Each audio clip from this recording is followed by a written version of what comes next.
Hello, I'm Cornell Clayton. I'm the director of the Thomas S. Foley Institute at Washington State University. And on behalf of the Institute, I want to welcome you out to our event today, which is going to feature Joe Soss from the University of Minnesota, who will be talking about how the criminal justice system often preys upon the poor in our country. This is part of the Foley Institute's semester-long series on the politics of inequality, which examines the causes, consequences, and perceptions of rising inequality in the US and abroad. Many of you know the economic disparities in this country have reached levels not seen in more than a century. Last year, the 50 wealthiest Americans had more wealth than the bottom 50%, or 165 million Americans combined. Moreover, the pandemic, the Time's Up movement, Black Lives Matter protests, and other recent events all highlight nagging problems with racial, gender, social class, geographic, and other forms of inequality. There's no doubt that the growing severity, both in the reality and perception of inequality, are giving rise to populist politics and social polarization in the US and elsewhere. Our series on the politics of inequality began with a distinguished lecture by the Nobel Prize economist Angus Deaton from Princeton University. And it includes nearly a dozen other lectures by distinguished scholars and commentators on various aspects of inequality, including today's talk about inequalities in our criminal justice system. If you'd like more information about this series or any of our events at the Foley Institute, please visit us at foley.wsu.edu. And if you miss any of our events, you can always catch them later on our YouTube channel. Let me also thank the College of Arts and Sciences at WSU for their continued support of the Foley Institute and for their support of this series. Now, it's my pleasure to introduce to you today's guest, Joe Soss. Joe is the Cowles Chair for the Study of Public Service at the University of Minnesota, where he holds faculty positions in the Hubert H. Humphrey School of Public Affairs, the Department of Political Science, and the Department of Sociology. His research and teaching explore the interplay of politics, inequalities, and public policy. Professor Soss has published numerous studies of welfare programs and poverty governance in the United States, including his co-authored award-winning book, Unwanted Claims and Disciplining the Poor, which was published by the University of Chicago Press, as well as a co-edited volume, Remaking American Democracy and Public Policy in the Age of Inequality, published by Russell Sage Foundation, and his book, Unwanted Claims, The Politics of Participation in the U.S. Welfare System, published by the University of Michigan Press. His current book project, co-authored with Joshua Page, focuses on criminal justice, and it is titled Preying on the Poor, Criminal Justice as a Revenue Racket. Joe has indicated that he plans to speak for about 30 to 40 minutes, and after that, we'll have some time for some discussion. If you have questions, I encourage you to send those to me at tsfoley@wsu.edu. Again, that's tsfoley as in Tom S. Foley @wsu.edu. So Joe, I'm going to turn the time over to you now, and I'll be back later with some questions from our audience. Oh, Joe. Yep, sorry about that. There you go, okay. This far in, we're still sometimes forgetting to turn the mic on.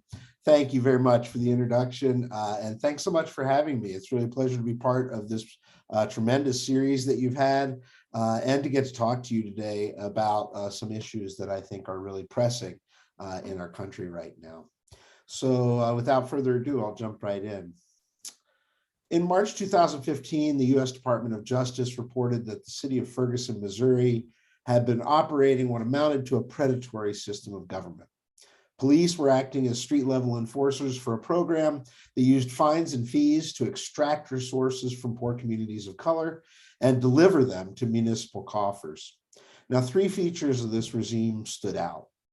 First, the targeting and scale of the operation. Black residents made up 90% of those ticketed for public safety violations, with the city averaging 3 warrants per household. Stop and think about that for a minute. 3 warrants per household on average. Fines and fees became almost universal experiences for poor Black residents. Payments were pursued so aggressively that they made up 1/5 of the city's entire revenue base in 2013. Second of all, the intentional top-down nature of the operation. The DOJ concluded, quote, Ferguson's law enforcement practices are shaped by the city's focus on revenue rather than by public safety needs. The city budgets for sizable increases in municipal fines and fees each year, exhorts police and court staff to deliver those revenue increases, and closely monitors whether those increases are achieved. And third of all, the city's construction and exploitation of debt. Even when subjected to minor fines, Ferguson residents often became ensnared in a perpetual trap of debts and payments and revenue-generating interactions with police and courts. Now, the entire story struck many Americans as being sharply at odds with how governance normally works in this country. Against this view, Josh Page and I join others who argue that Ferguson's regime of plunder was really no anomaly.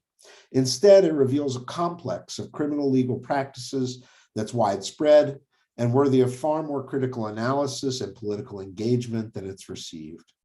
So let's begin with a descriptive question. How substantial are these practices and how have they grown over time? In America today, roughly 10 million people owe more than $50 billion in court-generated criminal legal debts alone. The nation's poorest communities pay billions of dollars each year for criminal justice, fines, fees, forfeitures, jail and prison costs, and far more. The revenues that they generate, these communities, flow not only to governments, but also to for-profit firms operating throughout the criminal legal system. And not surprisingly, given what we know about the criminal justice system, the burdens of this resource extraction regime fall disproportionately on poor people of color. The financialization of criminal justice has grown both wider and deeper over the past 30 years, with a burst of onset from the late 1980s to the mid-1990s and periods of rapid expansion after 9/11, 2001, and during the Great Recession in 2007, 8, 9. Consider a few trends for some of the most important sites of extraction. First of all, fines and fees. From 1991 to 2004, the percent of prisoners reporting legal financial obligations rose from 25% to 66%. Today, all 50 states defray prison costs by charging prisoners some form of pay-to-stay fees, almost always for room and board, but in many states also for medical care, clothing, and basic needs such as menstrual pads. Nearly all states charge people for their own probation and parole supervision as well. To secure payments for these fees, officials can seize virtually any money a person under custody might receive. They take percentages of the deposits people put in prisoners' accounts. They seize funds received through the death of a relative, a legal settlement, or even intellectual property. In most cases, the fees simply produce debts, which states and localities prove through aggressive collection strategies for years after a term of punishment has ended. In addition to fees imposed for nearly any kind of court procedure, some states now charge defendants extra fees to exercise their basic rights to a jury trial, and most allow courts to charge people who exercise their right to a public defender. Bail charges have also grown dramatically in number and size over the past 25 years, funneling poor people's money to a handful of large insurance corporations, even in cases where no one is found guilty of a crime at all. At each step along the way, as actors create new points of resource extraction, others try to piggyback on it to get revenue for themselves. And the process acts like a force multiplier for monetary transfers out of poor communities. In an all too typical case that we've recently written about, a person in Allegheny County, Pennsylvania, pled guilty to stealing retail goods worth $121. They were sentenced to pay $121 in restitution to the store, plus more than $1,500 in surcharges that went to fund various government agencies, most of which had nothing to do with the crime itself. Or consider the field of civil asset forfeiture. This procedure emerged from the war on drugs and grew in the 1990s. It allows authorities to seize any assets that they suspect may have illicit origins. The burden of proof is then on the owner to show through a costly court challenge that the assets have no criminal history. The total value of seized assets rose sharply between 2004 and 2010, reaching $1.1 billion in just 2013 alone. Between 2000 and 2019, federal and state governments seized assets worth a total of at least $68.8 billion. Shockingly, and for the first time, the overall value of asset forfeitures in 2014 surpassed total losses from burglaries nationwide. Contrary to political rhetoric, most of these seizures do not involve drug kingpins with yachts and mansions. They mostly take small amounts of people They mostly take small amounts from poor people in communities of color. A study of Philadelphia cash forfeitures in 2012 and 2013, for example, revealed that half of all seizures were for less than $192. Or consider prison-based profits. Alongside government takings, prison profiteering by corporations has risen steadily. Today, prison management contracts alone represent a $5 billion industry, with growing revenues coming from detention in the areas of immigration and asylum seeking. In so-called public prisons as well, state authorities have increasingly moved to monetize their control of human beings and sell extraction rights to market firms. Prisoners have needs, and prisoners can be put to work. By purchasing assets, often in monopoly form, firms are able to exploit imprisoned people first as underpaid labor, and second and more deeply as a captive market for overpriced goods. Consider prison phone calls. Capitalizing on inmates' needs to maintain social and family ties, companies charge exorbitant permanent rates for prison phone calls. The annual value of this industry is estimated at $1.2 billion, with commissions to government totaling more than $460 million each year. In many cases, firms work creatively to construct new opportunities to prey on prisoners as captive markets. Consider, for example, the new prison market in video interfaces. By arguing that the old practice of free in-person visitation posed a security risk, market firms have increasingly channeled social needs that were already being met into more profitable digital formats. Fee-based video visitation is now supplanting free personal visits in a growing number of prisons around the country.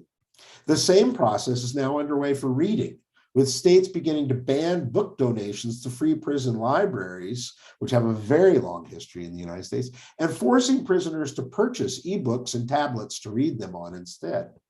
In other cases, firms leverage the threat of prison to produce a market for sales made under duress. Consider, for example, the case of Vivitrol, a drug that Alkermes Incorporated developed over about 15 years ago to curb drug and alcohol addiction. After years of failing to build a market with doctors and patients, and frankly, failing to achieve favorable results in controlled trials, Alkermes worked to gain a foothold in the criminal justice system as a site where individuals could be compelled to buy their product. In many courts today, judges offer defendants a simple choice: take the shot or go to jail. Now, I could go on, but this quick survey is enough to establish a timeline and suggest the scale and diversity of what we're talking about. So let us turn then to a more direct consideration of the consequences of these practices. For now, 3 general points will need to stand in for a broader discussion. First, to appreciate their full consequences, we have to pay attention to how predatory criminal legal practices set cascades of debt and hardship and crisis in motion. An initial violation carries a fine, which leads to court appearance fees, which then may usher the individual into the expensive world of the bail industry, which then produces debts that cannot be easily paid. And these debts in turn lead to new entanglements with the courts, additional fines and fees, endless payments on interest, and in some cases, debt-based imprisonment. And as debts mounts, the significant others that surround the individual are drawn into the orbit of extraction. Family ties and social networks become the basis for an expanding web of financial takings. Limited resources in poor communities are drained out, often with devastating consequences. What has to be understood here is that the targets of extractive criminal legal practices are not really individuals who are deemed criminals, right? So much as they are communities subjugated by race and class. And this brings us to a second point. It's here, in asking who bears the financial burdens of predation, that a gender analysis really becomes essential for getting the story right.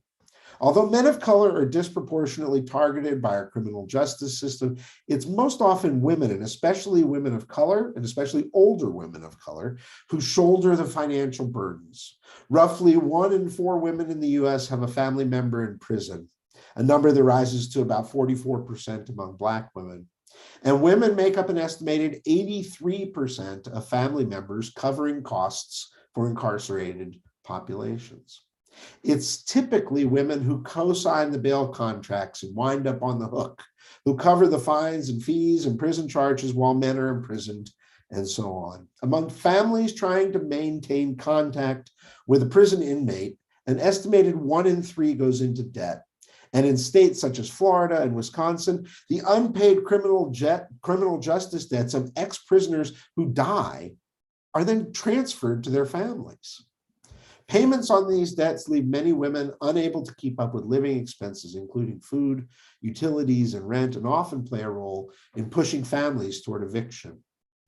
Third, as it deepens poverty and hardship, predation also reconstructs citizenship.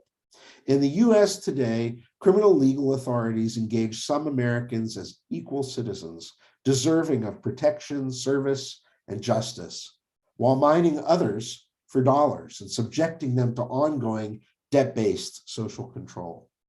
In so doing, these practices teach potent lessons about racial hierarchy, civic standing, law, and the state. The meaning and the experience of citizenship becomes tied to an insistent question: what does it mean to be treated by one's own government and in the name of law and justice as a target of plunder? Legal debtors become perpetual subjects of the criminal justice system, who at any time can be called to answer for their non-payment and may even be incarcerated. Failures to pay can lead to revocations of probation or parole, driver's license suspensions, exclusions from public social assistance programs, and even the stripping of voting rights. Legal debtors live in fear of the consequences that might result from an ordinary encounter with law enforcement or a missed court date. And some municipalities now do things like turning off water service to homes as a way to force debtors to pay them ahead of their other creditors. Predatory criminal legal practices undermine community trust, cultivate fear and avoidance of public authorities, and fuel anger and resentment alongside expectations of injustice. Policing practices, what some people call pocketbook policing practices, are especially corrosive to what Evelyn Nakano-Glenn calls substantive citizenship, because it undercuts the most basic abilities to move around freely and safely in one's community. Consider just a few findings from local investigations of monetary police citations. A DOJ study of Baltimore car stops from 2010 to 15 found that the BPD was handing out citations to drivers by the thousands. 95% of drivers in the top tier of citations were Black. But the same is true of biking. A 2015 investigation found that police in Tampa, Florida, had written 2,504 bike tickets in the past 3 years alone, with 80% issued to Black residents for violations such as riding too far from the curb, riding on the sidewalk, riding without hands on the handlebars, failing to have a bike light, or carrying a friend on the handlebars. Pedestrians don't fare much better. A 2017 investigation of Jacksonville, Florida, for example, found that police issued hundreds of pedestrian citations a year, all taking money from the community, drawing on 28 separate statutes governing how people get around on foot.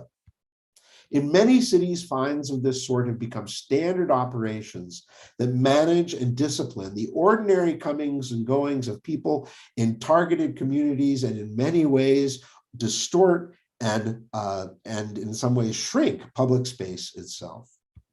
Now, having said a bit about predatory practices and their effects, I'd like to turn now to a couple deeper analytic questions. First of all, how should we conceptualize these extractive practices and place them in broader historical perspective? Second, returning to the contemporary period, how should we explain why these specific practices emerged in the form they did and when they did? On the first question, Josh and I argue for the importance of understanding extractive criminal legal practices, not just as matters of punishment, but more fundamentally as a case of predatory governance. By calling these activities predatory, we want to focus attention both analytically and politically on how these practices fit into a broader pattern of group-targeted resource stripping in America historically and today. Josh and I use the term predatory to refer to relations and practices that first are based on a subordinated group's oppression and marginalization, and second of all, leverage that group's vulnerabilities and needs to pursue projects of expropriation or extreme exploitation or dispossession. From this perspective, it's possible to connect resource extraction in the criminal legal field to other contemporary practices that operate by converting social exclusion into what scholars have begun to call predatory inclusion. The denial of banking services to poor communities of color, for example, creates people with unmet needs who are ripe for exploitation by predatory payday lenders and check cashing operations. People held in prisons are set apart socially and spatially in ways that position them for financial takings of many sorts. Their situations are in many ways distinctive, but if we look at the wide array of predatory business models associated with subprime home on auto loans, usurious credit cards, and the rest, we find a fairly analogous process in which societal practices that set people apart socially and spatially produce targets for financial takings on the most extreme forms. Similarly, the concept of predation allows us to locate today's criminal justice takings in a longer historical trajectory. The celebrated liberal history of American development has always been premised in varying ways on a less acknowledged history of predatory governance and dispossession focused on subjugated groups. Richard Young and Jeffrey Miser, for example, argue that, quote, the early Anglo-American state can be best described as a dual state, a predatory state in its dealings with non-white Americans, but a contract state in respect to the internal governance of the dominant group, Anglo-American males. The contract state that promoted the growth of a prosperous liberal democratic society of Anglo-Americans, they write, was made possible by a predatory state that financed white liberal society through its ruthless exploitation of Indian lands and African-American labor. In many ways, this analysis jives with W.E.B. Du Bois's argument in Black Reconstruction in America that the enslaved labor of Black workers, quote, became the foundation stone not only of the Southern social structure, but of Northern manufacture and commerce, of the English factory system, of European commerce, of buying and selling on a worldwide scale. From the country's inception, policing and punishment played a critical role in the dispossession of indigenous lands and the institution of chattel slavery. After the Civil War and Reconstruction, prison industries flourished in the North, disproportionately extracting labor from ethnic groups deemed racially inferior. In the South, white elites used chain gangs and convict leasing agreements to rebuild the region. Landowners and merchants relied on criminal codes to trap Black Southerners in ruthlessly exploitative debt, credit, and labor arrangements. These sorts of practices persisted well into the 20th century, and by mid-century, new and varied tactics emerged, particularly around the construction of hyper-segregated residential ghettos. Again, much more could be said, but this quick reminder of our nation's history should suffice to make the point. The liberal development of civil, political, and social citizenship in the United States was deeply entwined all along the way with predatory practices targeted by race and gender and class. In many respects, Josh and I argue these practices should be seen as the prehistory of criminal legal predation today. And to say this is to suggest that we misunderstand today's extractive fines, fees, and all the rest if we only view them, as many observers do, as monetary forms of punishment or as efforts to criminalize poverty itself. This brings us to our second question. How should we explain why today's predatory practices emerged when they did in the criminal justice system and took the form they did? Against the backdrop of a long history of labor extraction, how can we explain the explosion of new predatory practices centered on financial charges, debts, and collections over the past 30 years? Our explanation focuses on the convergence of three broad developments. We begin with public finance. In the late 20th century, a number of policy changes combined to produce intense fiscal pressures on state and local governments. From the 1970s onward, federal officials transformed American governance through a process of policy devolution, shifting responsibilities downward from federal to state governments and then down to the local level. At the same time, beginning with the Reagan administration in the 1980s, federal officials sharply reduced federal transfers to state and local governments, undercutting their abilities to meet their growing responsibilities. In the US system of federalism, criminal justice is mainly the responsibility of subnational governments. Thus, as federal policies increased fiscal pressures at the state and local levels, they created new revenue needs in precisely the institutions that controlled criminal justice practices. State and local governments sought new resources, but this search was sharply constrained. After California passed Proposition 13 in 1978, nearly all American states restricted local governments' abilities to raise taxes. And these state-imposed limits were strengthened by the outsized power of those who held the largest stores of taxable resources, business interests, and the affluent. Increasingly, state and local governments turned to regressive revenue strategies that took revenues from the bottom, state lotteries, and sin taxes on alcohol and cigarettes and the like, sales taxes, and so on. They diverted federal funding streams earmarked for anti-poverty programs into their general funds that they could use to pay for basic government operations. Subnational governments became dependent on these revenue streams, but none was really sufficient to change the basic structural mismatch between needs for governance and resources to do so. The atmosphere of fiscal desperation produced a powerful round of austerity politics. Local officials responded by making aggressive cuts to local services. Even in the criminal justice area, officials embraced a number of cost-saving reductions, but in the main, criminal justice did not follow the cutback pattern of austerity management. It grew. To make sense of what closed off this path as a coping strategy, we have to turn to the second leg of our account, the racialized politics of security, punishment, and social order. In the last decades of the 20th century, government's role in ensuring citizen well-being shifted from an active welfare state, protecting against life risks and hardships, toward an aggressive security state, protecting against various threats, internal and external, through police and military powers. Race, of course, played a central role on both sides of this transition. As racialized images of welfare queens and underclass pathologies were deployed to attack social protections, racialized threats were used to cultivate the fears and needs for protection met by the security state. Street thugs and gangbangers and super predators, polluting waves of illegal immigrants, and hosts of diabolical figures and groups designated as enemies in the war on terror. Now, there's no need to rehearse here the bipartisan political story of how criminal justice was transformed as part of this process, from the war on crime through the war on drugs to broken windows policing and the rest. It suffices for our purposes to say that by the 1990s, pressures to get tough on crime had become a political juggernaut, making it very difficult to incorporate crime management into the service-cutting logic of austerity politics. Bipartisan support for tough on crime agendas, combined with powerful law enforcement and victims' rights organizations to close off most paths toward de-escalation. And as tough on crime politics impeded efforts to curb costs, it simultaneously facilitated the turn to predation as a strategy for meeting these costs.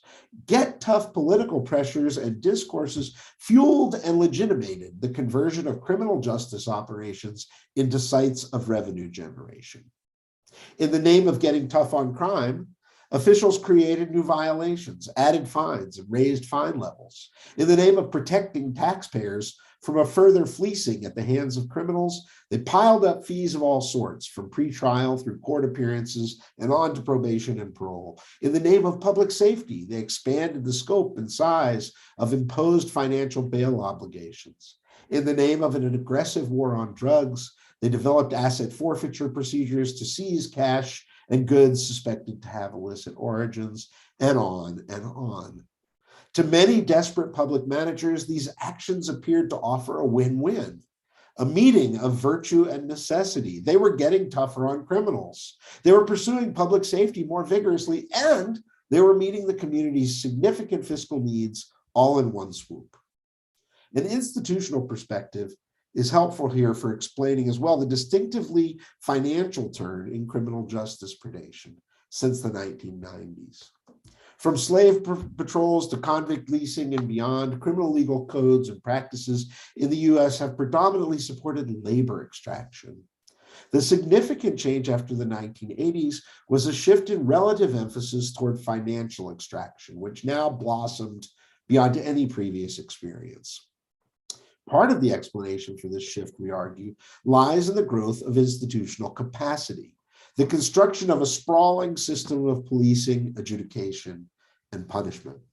Taking a page from the Scotch poll, we may say that policy innovations are always shaped and constrained by the nature of available administrative capacities. The ability to do certain things or not constrains what you can choose to do.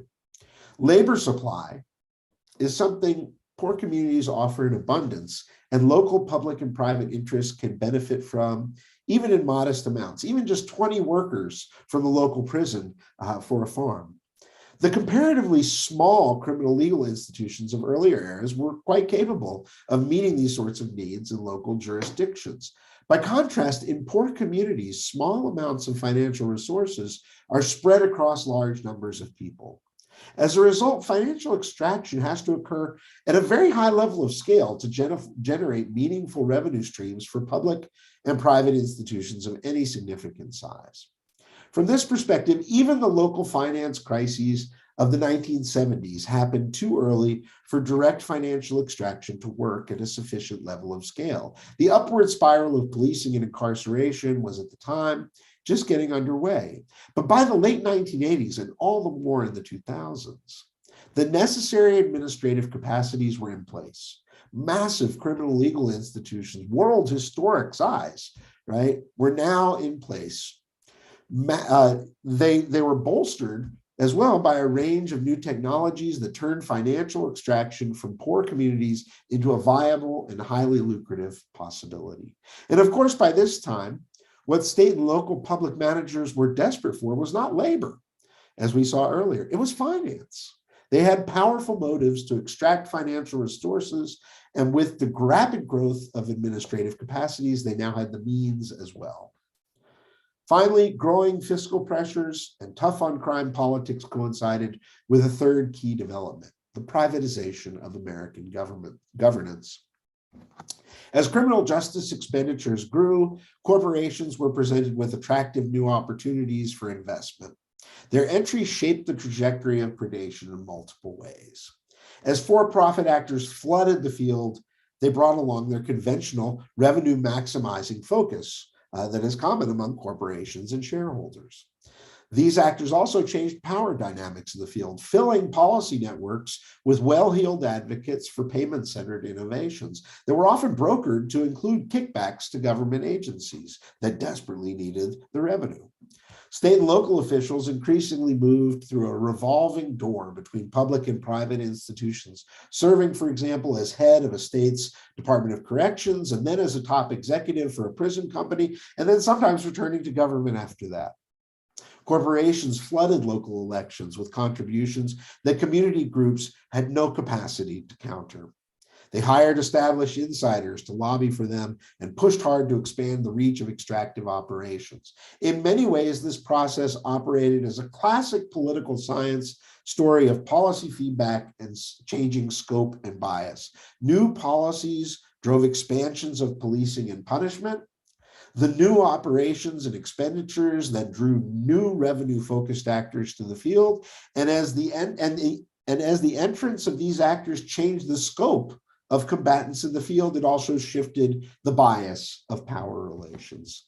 Public managers, desperate for funds to keep the lights on, came together with powerful corporate interests seeking profits, and the two groups worked together to create a variety of new revenue-centered public-private partnerships based on stripping wealth from subjugated communities.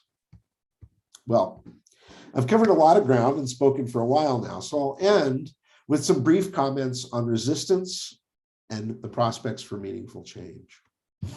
As America has concentrated wealth and shielded it from taxation in recent decades, it has also developed what amounts to a new system of not just regressive, but expropriative taxation, drawing resources out of our most oppressed and disadvantaged communities. To attend to these practices, just really think about them hard and look at them squarely, is to remind ourselves that people are not poor in the United States simply because of their lack of human capital or the inadequacies of well-intentioned social policies or spatial mismatch between jobs and where people live. People in this wealthy nation are poor in part because powerful state and market actors work creatively and continually to strip resources from their communities. Predatory criminal legal practices play a vital role in the social and economic hardships, and indeed the second-class citizenship experienced by large numbers of Americans today. At the same time, predatory criminal justice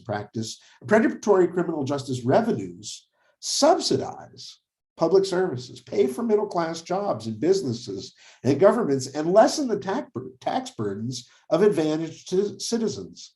They fund corporate profits, lavish CEO salaries, and lucrative returns for Wall Street banks and investors. Criminal justice predation, in this sense, shapes life conditions not only in the communities it targets, but also among more privileged Americans who are scarcely aware of its existence. But these practices have not gone unchallenged. We are in fact surrounded by determined efforts to fight these injustices and significant opportunities to make progress. Criminal justice predation has figured as a central issue of contention in the Black Lives Matter movement, in prison labor strikes, and in other disruptive protest actions in recent years. More conventional advocacy groups are also mobilizing around these efforts. Efforts to reform predatory bail practices, for example, to limit bail amounts based on defendants' ability to pay, are making headway in many states. Legal advocacy groups have won victories in litigation campaigns to curb the most predatory municipal practices. And in 2019, efforts to fight asset forfeiture won a huge victory in the US Supreme Court in Timbs v. Indiana. In another big win, California became the first state in the US to pass a law mandating a phase out of contracts with for-profit operators of prisons and immigration detention centers. In the US today, predatory practices pursued in the name of criminal justice present us with a profound case of injustice. There's no question, in my mind at least, that change will come to this state of affairs. To conclude that things will not change is to imagine that our present moment stands apart from all preceding history. The question is not whether things will change. The question is how they will change and what role we, as scholars and citizens and fellow human beings, will play in that change. Thank you very much, and I look forward to the conversation. All right, thanks, Joe. You've got a lot. You've given us a lot to chew on, and I have several questions. But maybe I'm going to start with just a broad question. I imagine that many, many people commonly think about fines and asset forfeiture laws, not so much as predatory practices, but more as user fees. That the people who commit crime are the ones who should be paying the cost of crime and keeping the police and the prison industrial complex going. So how do you respond to that, and how do you change those perceptions if it's not accurate? Yeah, well, there's a few questions that you've embedded in there, but I'll start with the question of user fees. Absolutely, one of the many sort of defenses for why it's legitimate to pursue all of these takings is that, if you go to Nordstrom's and buy a dress, as one prison official said, you gotta pay for it. People pay for things. Or if you go to the DMV, you pay for, services like a driver's license. The difference, of course, is that, two things are worth noting. First of all, the idea that that's normal in government, that we should be paying consumers individually in government, is a fairly recent idea. For most of our history, we've treated these sorts of things as public services that we raise money through taxation, and usually progressive taxation. It's been a marked shift in the United States, moving to the idea that we don't just pay for public parks and everyone enjoys them, but that you have to pay a fee when you go to the state park. It's changed that we used to fund universities through a great deal of tax generated revenue, and now we charge outrageous tuitions of individuals. So we've shifted all sorts of prices onto individuals, and that's what normalizes this idea here. But I'll just point out that in most of these cases, these aren't individuals choosing to use a service like go to the park or wanting to go to college. These are people who are being forced to use these services. They've been arrested and charged, and they're forced to go to court. They may not be found guilty at all, but they're forced to use these services and pay for them. They're in prison and they're being forced to pay to stay fees that they used to not. The counter argument here is that the price that our taxes and the money that we pay for a criminal justice system are the price of living in a political system that has the rule of law and enforces it. That is our expenditure in order to live in a democracy where we enforce our laws. And so the idea that people should, when they are arrested, when they are charged, when they are convicted, should be paying those costs is a fairly new one in the United States, and I think one that is not entirely equivalent to the situation of people paying a fee to go to the park. Okay, so Gus Waters asks, what's the biggest factor preventing criminal justice reform, and how can it be overcome? I Oh my gosh, what's the biggest? Yeah. Let me count the ways. Well, let's start with the broadest level, which is that the communities that are most heavily policed and punished and that suffer the most from extraction are communities subjugated by race and class that are deeply, not just socially and economically, but also politically marginalized in this country. I mean, political science studies have generated a wealth of evidence suggesting that there are very strong biases in our political system associated in terms of whose interests are responded to in government, that are organized by class and by race and by their intersection, right? So we're talking about the group suffering, the group that's suffering the most, groups that are suffering the most are in some ways the least able to get responsiveness from government. Second of all, the United States itself, as some of you as political science students perhaps know, our institutions are designed to have a very strong what we call status quo bias. There are a lot of what we call veto points. You have to get through one chamber of the legislature and then the other chamber, and you got to get through committees and subcommittees. You got to get the executive to sign off. You got to pass the courts. Things can be blocked at the administrative level. So once something's in place, it's very hard to dislodge it. And these predatory practices now in place, that's an additional layer. But there's also a lot in the criminal justice system itself that makes it hard. For example, on most issues having to do with criminal justice reforms, the most powerful players are the people who run the system itself. I mean, it's the police unions, the prosecutors associations, the sheriffs associations, the bail business associations, the on and on and on, the corrections officers associations, the coalition of law enforcement organizations. These are repeat players. They're familiar to public officials. They have demonstrated their ability to reward their friends and punish people who cross them, and they're very powerful in most state and local contexts. And so their endorsements matter at campaign time. So that's a big barrier as well. And then, of course, the big question is there's no solving this. There's no way to adequately deal with the issue of paying for law enforcement in some sort of way without either radically defunding police and prisons and all of the rest in a way that makes these revenue sources less needed, right? Or raising taxes on powerful groups, corporations, and the wealthy. If you can't do that, if you can't find substitute forms and you can't get rid of these operations, right? then this is where we are. And so there, I could go on, but there's a lot that we're fighting against here that holds this in place. So that actually brings up a follow-up question from Justin Washington. He asks whether or not this system of predatory practices is really just part of capitalism. And if to solve it, you really have to seek broader economic change. That's a great question. You know, my answer would be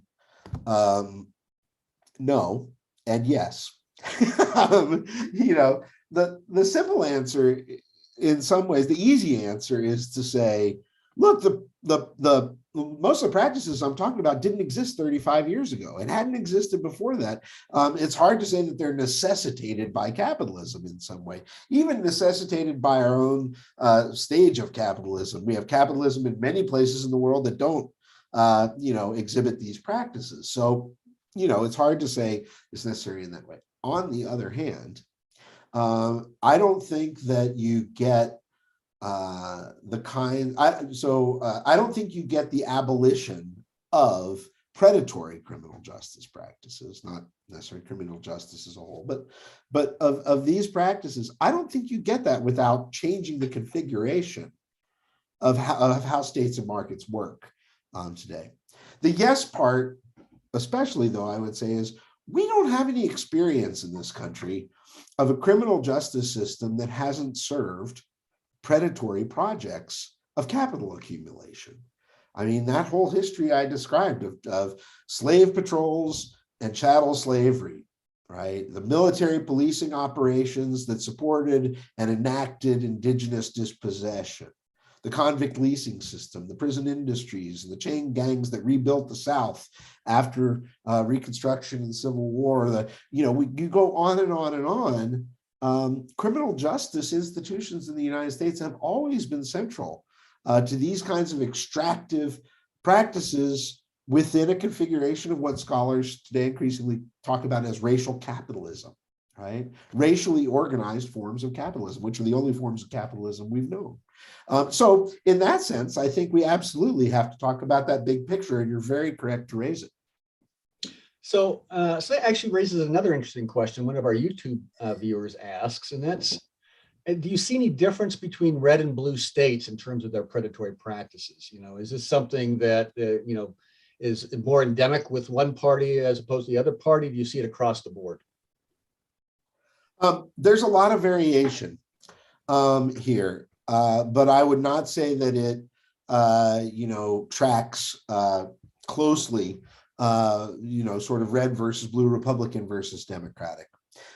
First of all, a lot of the areas where this is most common are areas with large communities of, you know, Black, brown, and indigenous people, which oftentimes have Democratic officials. And those officials oftentimes are pushing for more spending on a variety of things at the state and local level that they need to fund. And in many of those communities, particularly in like middle-class Black communities where you wouldn't expect, because they're middle class, to have that much of this sort of criminal justice predation, what you find is that public managers have a lot of trouble bringing revenues into the community, doing economic development and getting big chains to move in and generate revenue and jobs and those sorts of things. And they find themselves reluctantly turning to these sorts of, you know, traffic light cameras and all kinds of things to try and generate revenues, much more than similarly positioned in terms of class communities that are white, right? So in many ways, it doesn't quite work out this way. The other thing is that I would just say, yes, we see a particular reliance on this in smaller towns in the South, which tend to be quite red in some ways. But, you know, if you look back at the history of this, I mean, President Biden, you know, is well known as having been a major player in the sort of push for the expansion of policing and punishment. But one of the things a lot of people don't realize is that asset forfeiture, which generates, you know, billions of dollars, you know, from these communities and for governments at all levels. I mean, Joe Biden was basically the architect of this. He was the one who took the old, very small, very limited asset seizure rules and possibilities and turned them into a massive, he wrote the script. And so in the 1990s, I think that we have to be careful not to think of this as just a partisan issue. I know I said a lot here, but let me just say one more thing. There's a tendency for Democrats to approach this issue as being a problem of privatization and profiteering. Private prisons are very popular with Democrats talk about, not so much the government activities. Among libertarian conservatives, they love to talk about asset seizure because they say big government is coming and taking your property, right? And things, but they don't like to talk so much about the corporate side of it, right? And so in many ways, what we have is a partisan competition that tries to assimilate this issue, right, that is really about a public-private partnership that preys on poor communities, right? They try and assimilate it into their sort of standing storylines around, bad corporate greed or bad big government. Isn't there some role for asset forfeiture, especially when you start talking about drug kingpins, obviously, but in white collar crime cases where you have, millions, billions of dollars sometimes taken, these individuals who've done that shouldn't retain those funds. We should be clawing it back, right? We should be trying to get those assets back. Yeah, so this just raises a general point, which is that, our argument is about the predatory uses of these tools, right? That is not the same as saying that we can't imagine any reasonable or good use for a tool, right? The fact that, fines are used in a predatory way does not necessarily mean that there's no situation in which someone, we might prefer a fine. In fact, in some cases, if the alternative is sending one into incarceration, right, we might prefer some sort of fine in some way. There might be situations where some of these things happen, but the fact is that asset forfeiture was justified as exactly the kind of case that you're talking about, right? The drug kingpin with yachts and all of these things, and then when asset forfeiture was actually being really threatened and really taking on heavy criticism from the right and the left, the war on terror kicked off and resuscitated it. And it became the idea that we needed to seize people's monies to keep in assets, to keep it from going into terrorist networks, right? And those were the big storylines. And that's what people talked about on the floors of legislatures. But the reality is that most of what's taken is from poor and working class people, the vast majority of what's taken. And it's taken in small amounts or large amounts. I mean, the stories are just legion, people who are taking their life savings an hour away to try and buy a car or to get teeth or to whatever, are being stopped on the highway and having their stuff jacked, basically, right? I mean, this is literally highway robbery by the state in many cases of people who do not have much to begin with. Yeah. So I got a couple of more specific questions. Padden Carter asks, have you looked at all into the revolving door between jail and mental hospitals for chronically ill, mentally ill patients? Yeah, this is a big issue, big area of research, and a big issue of activism. After deinstitutionalization of mental health populations in this country, that sort of coincided with the rise of mass incarceration. It wasn't a one-to-one transfer. But today, there was nothing done after deinstitutionalization to really deal with mental health problems, to sort of invest more, not nothing, but nothing adequate. And today, jails and prisons, they're the largest public health, but they're the largest public institutions of mental health in this country, right? And they're the worst places imaginable for people suffering from mental health issues, and they generate mental health issues. And so, we have this tremendously unjust situation, an outrageous situation with regard to mental health, particularly among the most oppressed communities here, and its intersection with incarceration. And the terrible thing about this in many ways is, in one of the terrible things about this is its intersection with the kind of predatory practices that we're talking about here. I mean, we have, situations in which people in prison are unable to make. I mean, at most they can make, like less than $1 per hour for working in prison, and they're in a situation in which they actually have to pay for health services, co-pays, so they don't overuse them. And so that, that was in quotes, overuse them. I mean, they're being charged for all these things. They can't get services, even the inadequate services that exist in many cases. And when they get out, they're in debt. And they're not eligible for many kinds of social welfare programs. So I think the issues converge in many ways. Yeah. So let me go back to this question about predatory use of these tools like fines and asset forfeiture versus their use in an appropriate way. Is there some easy way to craft a policy that would allow law enforcement to use these tools but not have them become predatory? Well, I think that it depends, what is needed is different depending on what practices you're talking about. For example, some people are, pushed for the idea of getting rid of commercial bail. We're one of only 2 countries in the world that allow private businesses and corporations to benefit from people being put in jail because they're charged with crimes. It's us in the Philippines.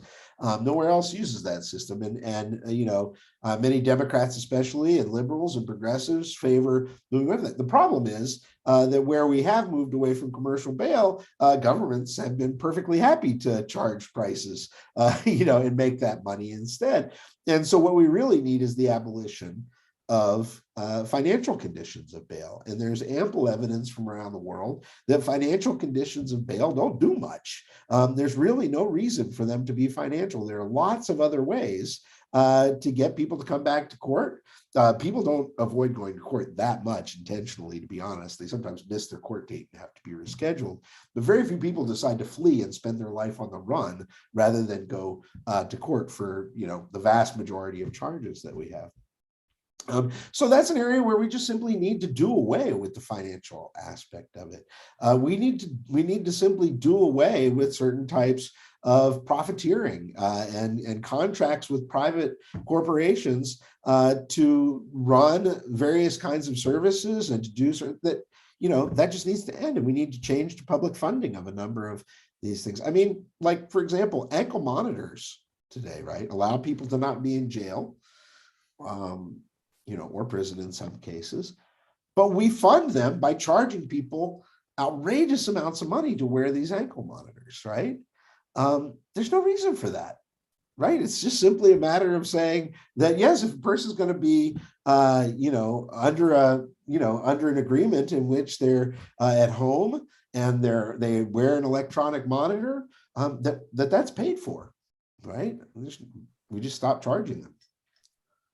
So I probably have time for one quick question, and I'm not sure. Karen Weatherman asks whether or not you are aware of the recent decision in our state brought by Bob Ferguson, who's our Attorney General, against the GEO regarding exploitation of immigrant detainees in the Northwest Detention Center. Have you heard about that case? Yeah, I'm aware of the case. I don't know all the details of it, but it's one of a number of cases in which, in the United States, it is constitutional to, impose labor or to extract labor from people who are being punished for crimes. But in a number of immigrant detention centers, these are people who haven't been convicted of any crimes. And so they're not supposed to be subjected in some sense to labor, in various ways. But the way that CoreCivic, which used to be Corrections Corporation of America, and Geo Group and these various people, the way they make their contracts profitable, right, is by making sure that the work that runs their facilities is done for free or for extremely low amounts of money by the people who are incarcerated, right? That's how those operations stay profitable. And in fact, a lot of the communities that think that they're going to get a lot of jobs by having a prison move into them in some rural area, find out that actually they hire as few people as they can who are they're going to have to pay actual wages and benefits in some way, in many cases, by using labor from the inside. And so what's happened is that the GEO group doesn't have the legal running room in the case of immigration detention centers that they do in the case of their domestic prison operations. And they're being called out for it in a variety of places, and in some cases being punished for it. Okay. Well, unfortunately, I think our time is up. Before I thank our guest, let me remind you that our next event in this series is on Thursday, December 9th at noon. We have Stephen Caliendo, the author of Inequality in America, Race, Poverty, and Fulfilling Democracy's Promise. And he'll be talking about what we can do to address inequality more generally. So I encourage you to join that conversation. Now, I want to thank Professor Soss for a really terrific discussion today. And again, I want to thank all of you for tuning in, and I hope to see you at our next event. Thanks, Joe. Thanks so much.